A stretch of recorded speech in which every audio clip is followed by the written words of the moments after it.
Bom, meus irmãos, minhas irmãs, renovo aqui o boa noite a todos, né? Rogando que a paz do Mestre Jesus nos envolva aqui, nos auxilie na compreensão, né, dos ensinamentos que vêm do Cristo, que vêm do Evangelho, que vêm das bases da doutrina espírita, né, que as nossas reflexões que faremos juntos aqui na noite de hoje possam nos auxiliar na nossa caminhada terrena, né, no nosso melhor aproveitamento de todas as oportunidades aqui, essa nossa trajetória pelo corpo físico. A Ruth, né, nossa irmã dirigente da casa, pediu para a gente desenvolver um tema em torno da obsessão, né? E então a gente chamou esse tema aqui de sintonia e obsessão. Tem tudo a ver, né? Para haver obsessão tem que haver sintonia. E nós vamos conversar um pouquinho a respeito disso, né? A obsessão é o que? É a influência que os espíritos desencarnados têm sobre o encarnado, né? Apesar de poder haver obsessão também de um encarnado para um desencarnado, de um encarnado para outro encarnado, né? Entre desencarnados, mas o nosso tópico aqui, né, o nosso foco aqui é aquela obsessão do espírito desencarnado que exerce a sua influência sobre o encarnado. Vamos conversar um pouquinho sobre isso. Para começar nosso diálogo aqui, vamos contar uma história da mitologia grega, aqui, uma historinha bem curta, bem singela, né? Conta-se que era uma vez um rei grego chamado Peleu, né? E esse rei ele foi educado por um sábio centauro de nome Quiron, onde ele aprendeu assim, aqueles elementos básicos da vida, né, sobre a governança, sobre como se portar no mundo. E Peleu, chegando na maturidade dele, né, saindo da juventude, chegando na maturidade, ele se apaixonou perdidamente por Tétis, que era uma deusa grega, né? E Tétis era filha de Neureu, um outro deus grego, né? Nós estamos falando aqui da mitologia grega, numa história que, no final lá, todo mundo vai se identificar lá com o finalzinho da história, todo mundo absolutamente, né? Tétis era filha de Nereu. Nereu era um velho do mar, um deus também que andava com seu tridente, né? E Peleu e Tétis tiveram um filho, né? Se apaixonaram, formaram um casal, tiveram um filho que eles chamaram de Aquiles. E Tétis, né, quando seu filho era bem pequeno, assim, um bebê, né, para protegê-lo, para deixá-lo forte, invulnerável, ela o banhou nas águas do rio Stinge, que tinha lá, né, a mitologia contava que banhado naquela água ali seria protegido. Ela pegou o filho assim, segurou pelo calcanhar de ponta cabeça e banhou ele na água. E de fato Aquiles se tornou invulnerável, só não se tornou vulnerável pelo calcanhar, porque ela estava segurando assim, né, ficou o calcanhar de fora. E Aquiles se torna um guerreiro invencível, que, né, ganhou muitas batalhas, mas ele tinha um ponto fraco, né, o famoso calcanhar de Aquiles, né, expressão que todos nós já ouvimos, né. Então, inclusive, ele perdeu a batalha da sua vida numa flechada que ele levou exatamente no calcanhar. Bom, aí vocês devem estar perguntando assim, o que tem a ver calcanhar com obsessão? Né? O meu calcanhar, o calcanhar de Aquiles, tem tudo a ver, porque a gente está falando de vulnerabilidades, né? Como o calcanhar de Aquiles era o seu ponto vulnerável, né? E é uma expressão que a gente usa para, né, como metáfora assim, para uma coisa que naquele ponto não está bom, né? Aquilo ali é o calcanhar de Aquiles da instituição, né? Ou aquele ali é o calcanhar de Aquiles daquela administração. Tem sempre um ponto vulnerável. E todos nós temos nossas vulnerabilidades. E é sobre essas vulnerabilidades que a gente vai falar. Vulnerabilidade que a gente está falando do nosso campo íntimo, né? Daquelas estruturas mais íntimas que muitas vezes a gente mesmo desconhece. Por isso que é importante a gente, né, toma contato com o conhecimento espírita, com as lições do Evangelho, e é importante refletir em cima disso, é importante trazer para a nossa vivência, trazer para a nossa vida, né, porque a gente tem uma facilidade grande de pegar uma lição e aplicar para o outro, né? Quem nunca, né, pegou uma mensagem assim de centro espírita, né, essas mensagens bem bacanas, fala, nossa, preciso levar para fulano ler, fulano precisa ler essa mensagem aqui. E a gente mesmo não precisa, né? Eu identifiquei que o outro precisa e eu não preciso, a gente precisa sim, né? né? Só que naquele momento eu estou só vendo que o outro precisa. É da nossa natureza essa dificuldade de reconhecer onde que a gente está falhando ainda, onde que a gente corre perigo, onde que está o nosso calcanhar de Aquiles. Na palestra passada, do mês passado, se vocês se recordarem, num determinado ponto eu falei do desejo central. Eu falei assim de passagem dentro do tema, né? Hoje a gente vai estudar um pouco mais profundamente esse desejo central, que é o nosso calcanhar de Aquiles no problema da obsessão, ou melhor falando, no problema da sintonia que a gente emite. Com o que eu estou sintonizando? Né? O que eu emito de mim mesmo? Quais são os reflexos, né, que eu emito, que eu mesmo vou captar de volta em forma de influência? E para nos ajudar, né, nessa questão de descobrir o desejo central, de desenvolver esse tema, para surpresa de alguns, adivinha quem que nós vamos pedir ajuda? Para um obsessor, um espírito obsessor. Um espírito obsessor vai nos dar aqui a lição da noite de hoje. Olha que coisa interessante, né? Isso está na obra Ação e Reação, né? André Luiz e Silas estão numa missão, numa tarefa espiritual, né? Numa fazenda, onde tem um processo obsessivo ali muito grave acontecendo, onde um jovem, assim, já entrando na madureza, né, muito rico, né? Herdou a fazenda do pai e desenvolveu aquilo e ganhava muito dinheiro, né? Mas estava enleado num processo obsessivo muito intenso, muito perigoso. Assim, só contextualizando, né, o que acontecia nessa obsessão, né, qual que era o pano de fundo ali, que Silas mesmo explicou para André Luiz num ponto antes desse que a gente vai ler aqui. O pai desse jovem, que é o que está encarnado aqui nesse momento, lá na juventude, ele tinha, né, era filho do dono da fazenda, né, o avô desse encarnado, né? Aí morreu o pai, morreu a mãe, e ele era o irmão mais velho de dois jovens, irmãos mais jovens, adolescentes. Né? Aí, né, pai e a mãe morreu, né? Aí aquela fazenda enorme, aquelas terras, ele na cobiça, né, naquela exaltação do próprio egoísmo, né, para atender os próprios interesses, ele planeia de uma forma maquiavélica, assim, de tirar a vida dos próprios irmãos. E num lago que tinha lá na propriedade, ele primeiro faz um almoço, ele dá bebida alcoólicas para os irmãos, assim, jovenzinhos, adolescentes, né? E vai promover um passeio de barco no lago, e ele propositalmente vira o barco e os dois irmãos morrem afogados. Né? E ele de fato fica com a fazenda só para ele. Só que esses dois irmãos que desencarnam ali, claro que no plano espiritual eles se revoltam, eles, né, não se conformam, se tornam vingadores, né, levando, né, esse irmão mais velho, depois ele casou, né, esse processo obsessivo dos dois irmãos que, né, foram vilipendiados aí, eles iniciam um processo assim, de vingança muito intenso, começando com esse irmão mais velho, conseguiu levar a mulher dele, que ele casou assim muito jovem, ao suicídio, no próprio lago, lá que eles morreram, desinduziram ela, levaram também ao desencarne físico desse irmão, né? Só que ele já tinha o filho, esse filho era da fazenda, e agora, né, a vingança dele se projeta nesse filho que cuida ali da fazenda. Então é nesse contexto que André Luiz e Silas chegam ali, mas é interessante no livro, essa reação, nesse ponto, que né, eles são assim para a gente, né, para as nossas tarefas espíritas, para os nossos diálogos fraternos, né, muita gente vem conversar com a gente, às vezes sabe que a gente é espírita, sabe que a gente, entre aspas, mexe com essas coisas, né? O pessoal usa muito esse termo, né, para se referir à espiritualidade, espíritos, né? Vem conversar com a gente. E a gente precisa ter a sensibilidade de saber conversar. Não adianta você querer colocar um mundo de coisas em cima da pessoa assim no momento só, você tem que ter a sensibilidade de fato ajudar a pessoa, né? Às vezes com informações mais básicas, mais, né, circunstanciais, assim, para despertar na pessoa a vontade dela buscar essa iluminação, buscar esse conhecimento, né?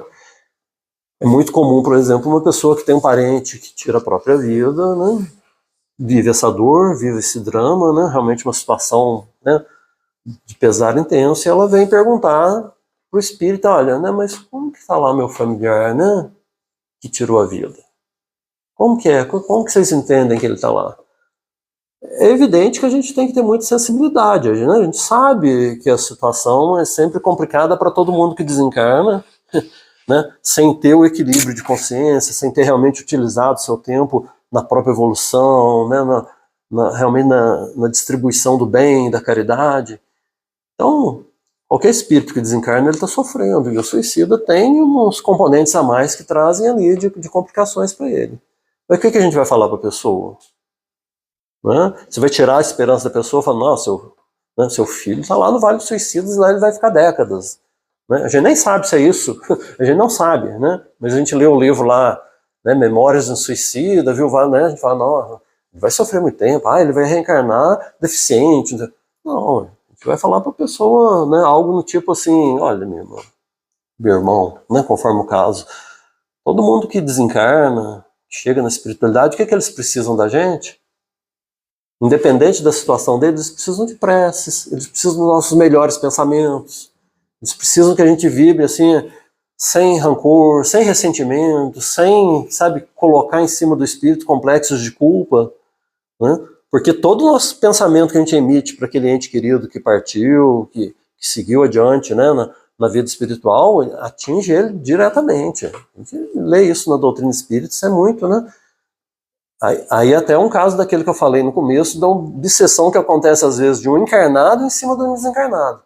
Pessoa que não se conforma com a desencarnação, que fica naquele processo de ligação mental, que fica, sabe, numa falta assim mesmo de centrar as emoções, de disciplinar o pensamento, o sentimento, jogando uma carga intensa no irmãozinho lá que desencarnou, que já tem lá as lutas dele, já tem lá o aprendizado dele para vencer, né? Então, nessa situação aqui, André Luiz e Silas chegam lá, eles não chegam doutrinando lá os obsessores, não, falando, não, aqui, pelo contrário, eles apagam assim a sua luminosidade de espíritos assim que já estavam, né, em progresso, tal, eles apagam para ficar como espíritos comuns e chegam lá assim e entram na casa. Que acontecia esse processo obsessivo, né, onde esse obsessor vem trazer essa lição.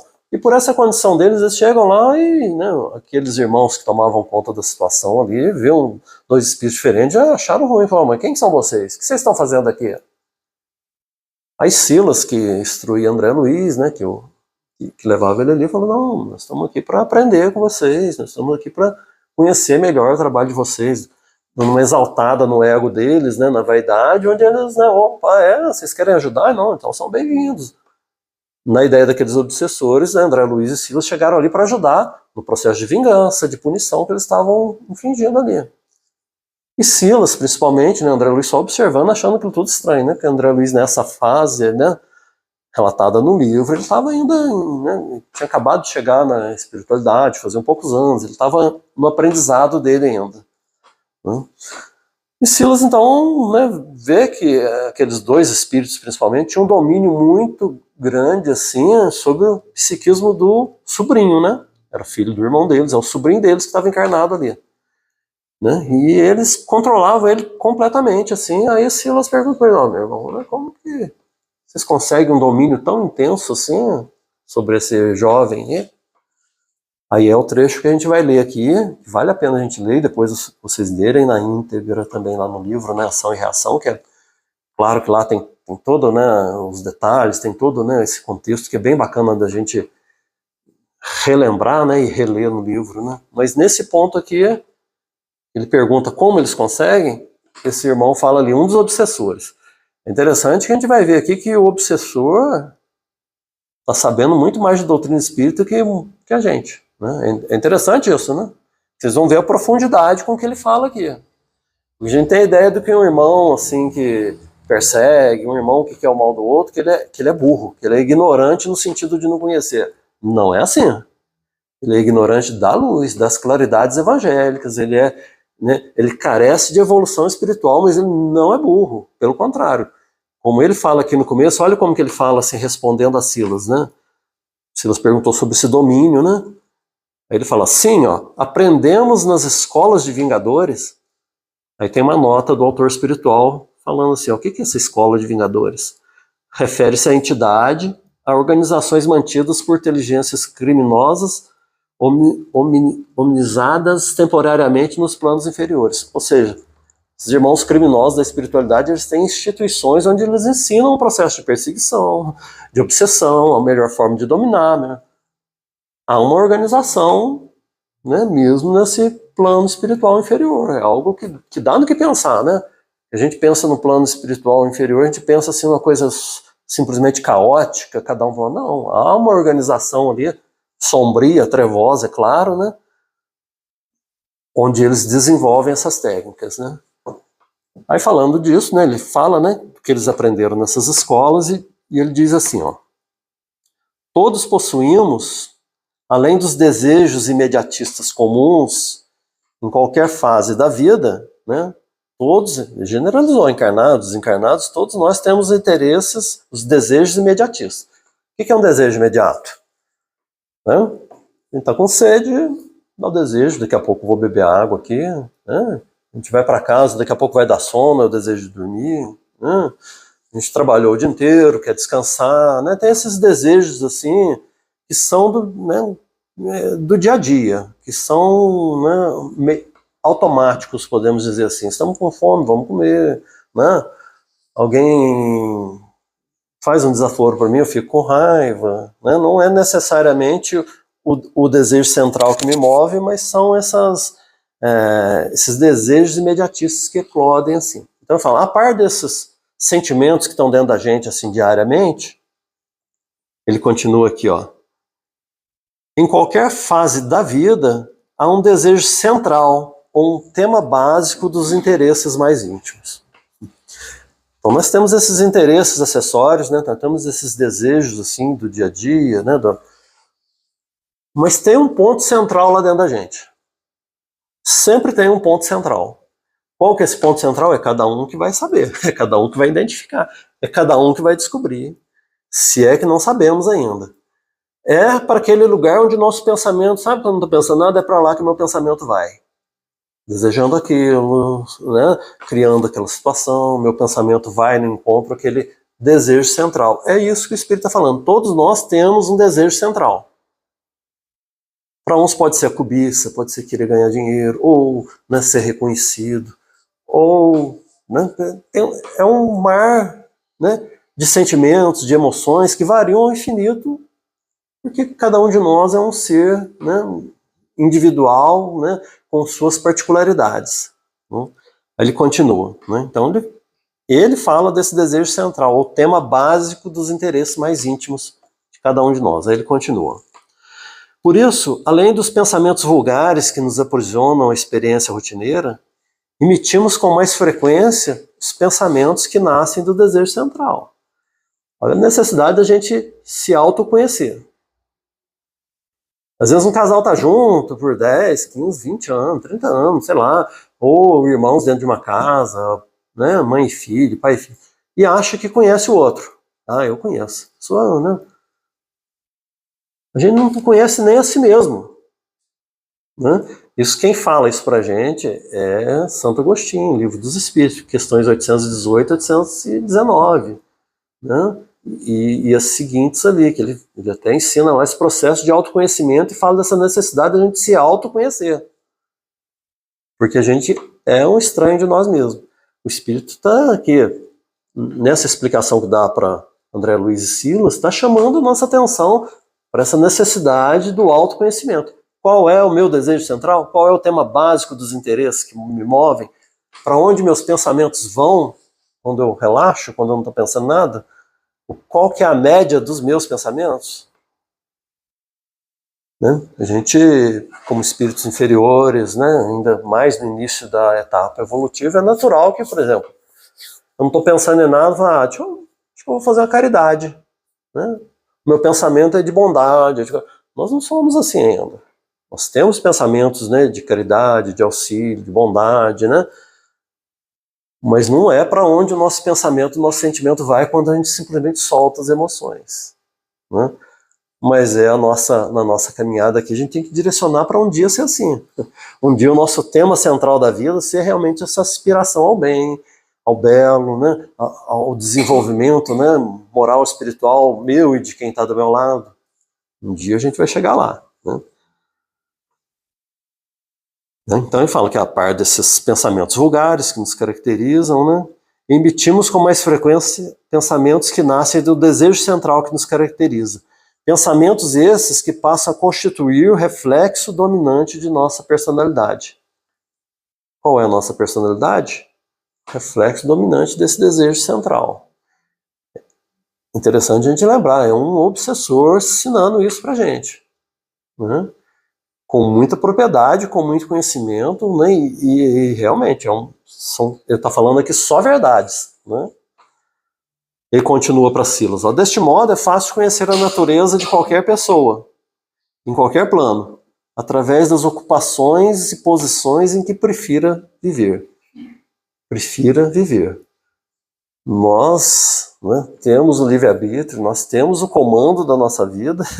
Esse desejo central é nós que nos direcionamos para ele. É nós que o alimentamos e retroalimentamos, né, e damos força a ele, né?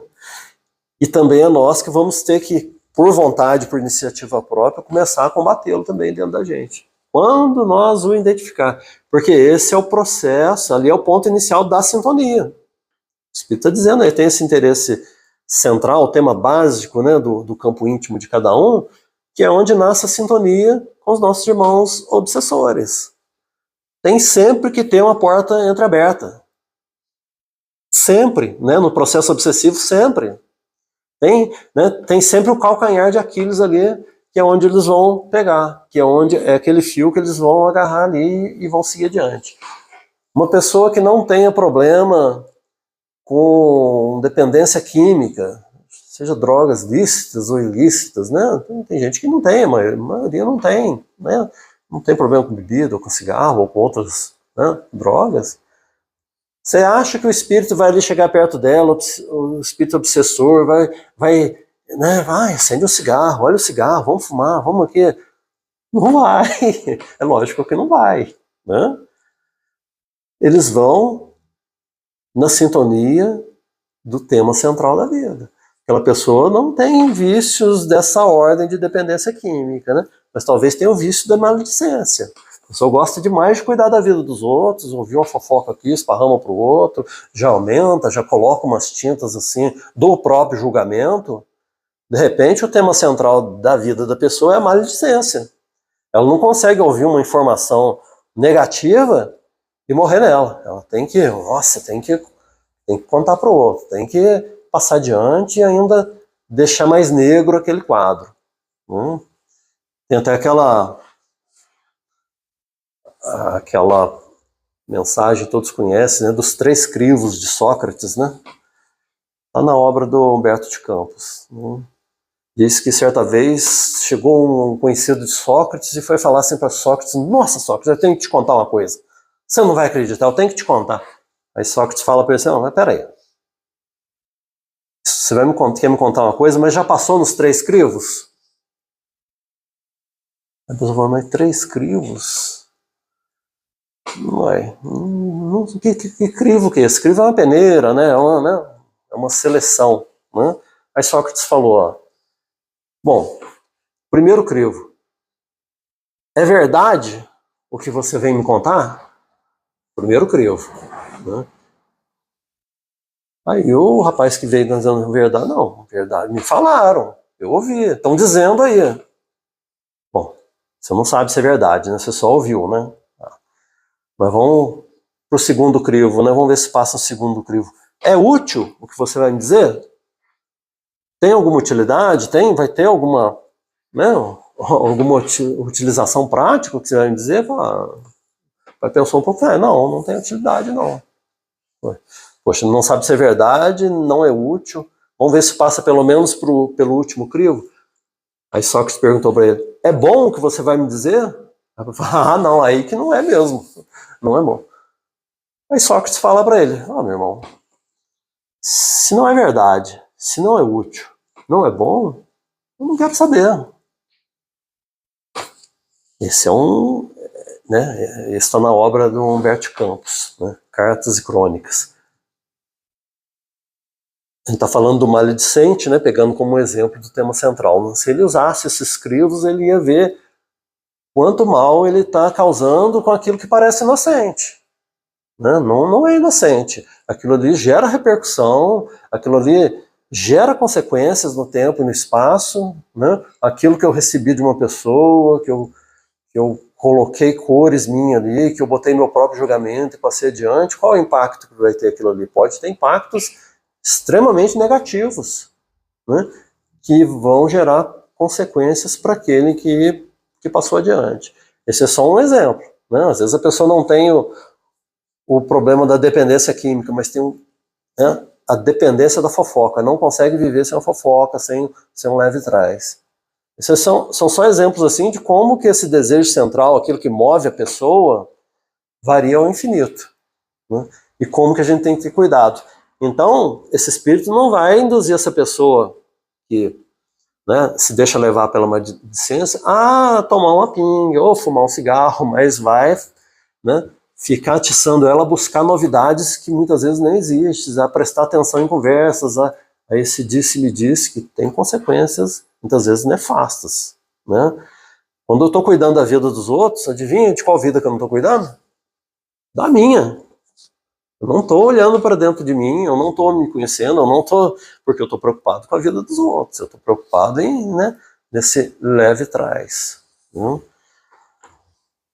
Aí o espírito continua aqui, né, que está dando essa lição, né? É assim que a crueldade é o reflexo do criminoso. A cobiça é o reflexo do usurário. A maledicência é o reflexo do caluniador, né? E ele enumera assim mais alguns né, desses reflexos, né? Ou seja, a gente reflete aquilo que está dentro da gente. E é esse reflexo que vai causar sintonia, que vai causar assim essa possibilidade ali da interferência dos espíritos, né, nos processos obsessivos. Então, quando tem um processo obsessivo, né, é natural que se tenha muita compaixão do obsidiado. Né? A pessoa vem, às vezes, na casa espírita, nossa, está passando por problemas, está tendo pesadelos, está tendo né, influência, se a pessoa tem algum tipo de mediunidade, de repente ela escuta, ela vê coisas, vê vultos, né? E parece que o problema todo é o obsessor, né? Ele é um componente nesse processo aí, mas a causa está na pessoa. Né? Com todo respeito às nossas outras né, irmãos das outras denominações religiosas, né, se propaga muito essa ideia de né, um tal do encosto, né? Como se fosse assim, o espírito veio, encostou, está causando mal, é só afastar. Um grande amigo meu, um senhor José Roque de Abreu, né, ele foi esse meu mentor quando eu comecei na doutrina espírita. Lá na década de 90, ele já tinha mais de 90 anos naquela época e eu aprendi muito, conversava muito com ele, assim. E da obsessão ele usava uma expressão assim que é muito interessante. Ele falava que a obsessão é como uma ferida no braço. E o obsessor é as moscas. Você tem a ferida no braço ali, se você deixar aquilo, vem uma mosca pousar ali. Você não vai deixar, né? Óbvio, né? Você vai espantar a mosca. Mas daqui a pouco vem outra mosca. A obsessão é a mesma coisa. Você tem aquela chaga moral, vem um obsessor. Aí você vai na sessão do descarrego, ou você põe seu nome na desobsessão, você pede ali, toma um passe, a espiritualidade afasta aquele espírito, mas a chaga continua. Adivinha o que vai acontecer? Vem outro espírito, como viria outra mosca para aquele braço ali, com aquele ferimento não cuidado. O que tem que fazer?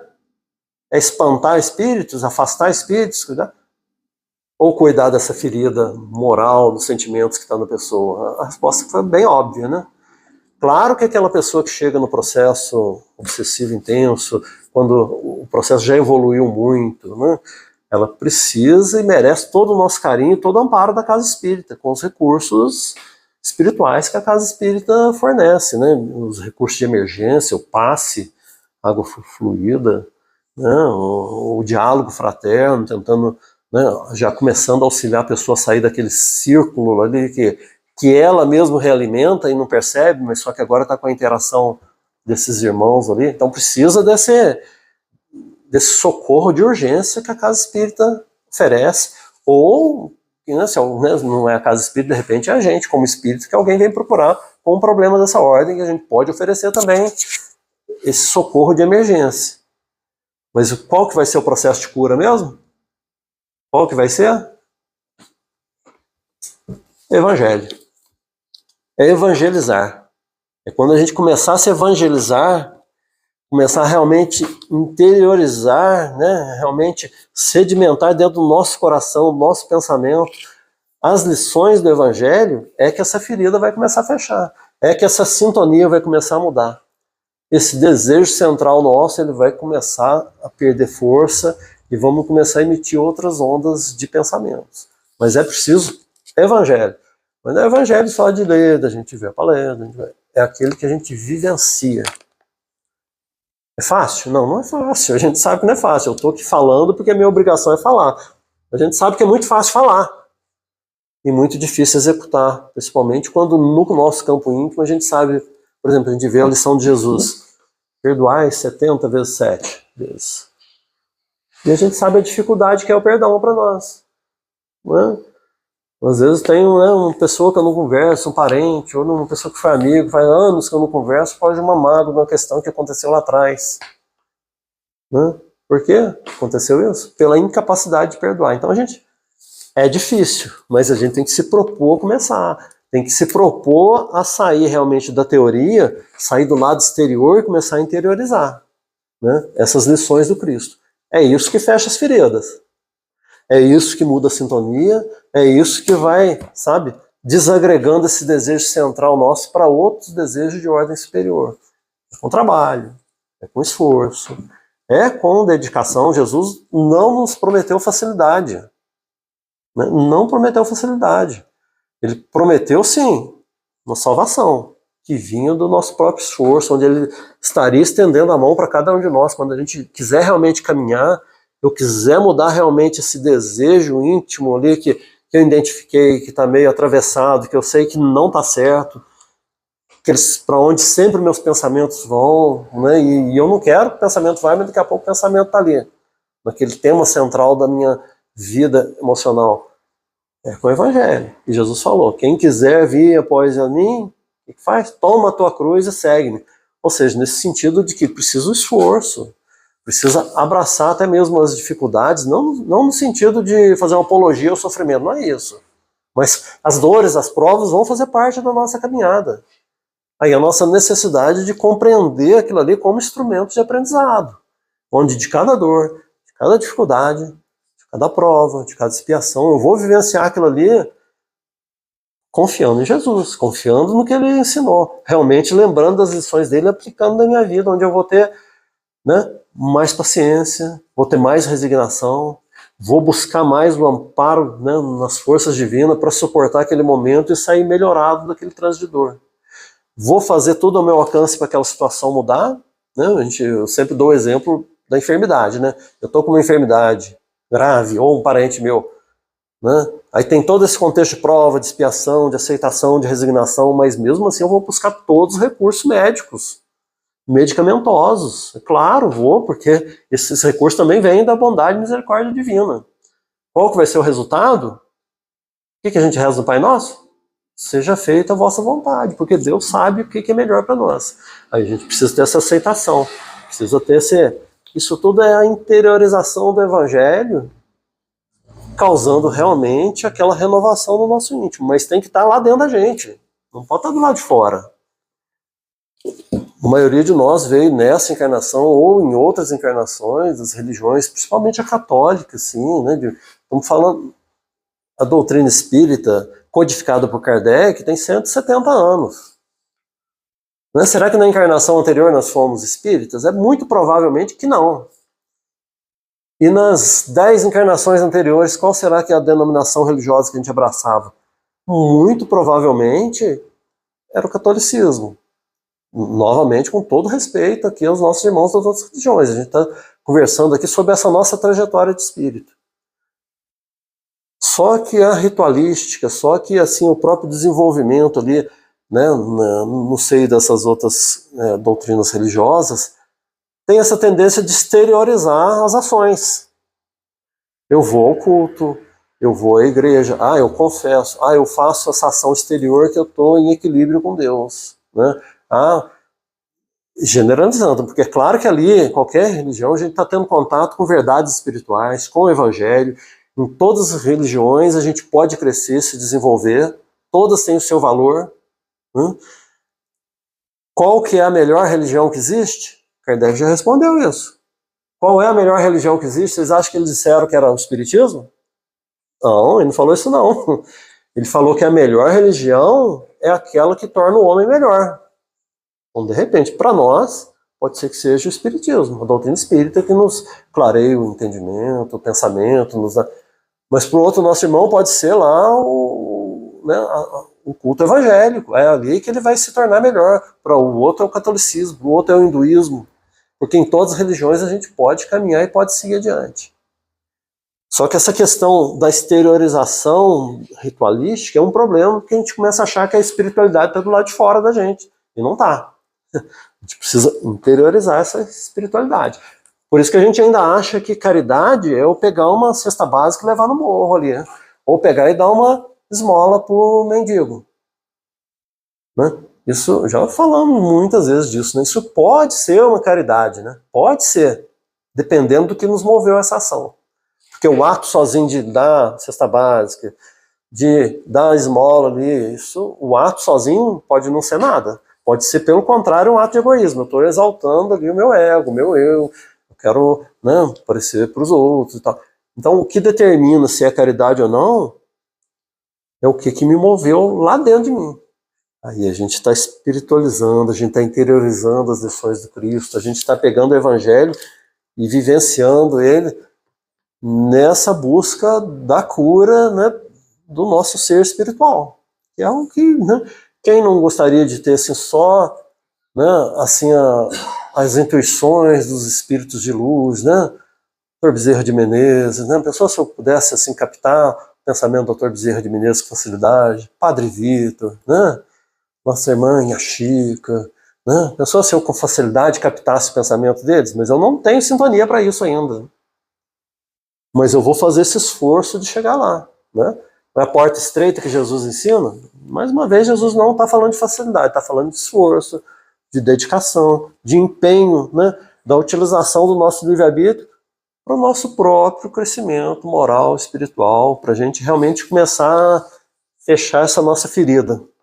Fechando a ferida, não vai ter a porta entreaberta, não vai ter o calcanhar de Aquiles. A gente fica aqui com essa reflexão nossa da noite de hoje, né? Com essa lição que um obsessor trouxe no livro Ação e Reação, mas com muitas verdades doutrinárias aqui intensas, para a gente realmente refletir, né? Aconselho assim, fortemente a cada um pegar o livro e reler Ação e Reação, porque tem ensinamentos ali que a gente vai levar ainda muitas encarnações para assimilar. Sabe? Não adianta falar, eu já li esse livro. Pô. Lê, você só leu. Mas, né? E quando é que a gente estudou? Quando é que a gente aprofundou em cada lição e começou realmente a pegar aquele ensinamento e aquilo fazer parte da gente? Aí vai levar muito tempo. E a obra de André Luiz toda, ela é um compêndio assim, das obras complementares, subsidiárias, importantíssimas da doutrina espírita, como muitas outras, né? Mas que Jesus nos auxilie nessa nossa caminhada aí, que a gente possa ir modificando, né, essas nossas estruturas íntimas para um dia chegar a um desejo central assim de cunho iluminado, elevado, onde vai ser muito mais fácil para a gente perdoar, ter paciência, ser resignado, ter calma nas situações assim críticas da vida, né? Tudo isso vai depender desse direcionamento do nosso desejo central ou tema básico das nossas aspirações íntimas, conforme o Espírito falou. Que Jesus nos ajude, né, que a gente também se ajude nessa caminhada aí, empreendendo, né, os esforços e a diligência que a gente precisa para a gente se salvar de nós mesmos. Muito obrigado, muita paz, muita luz a todos.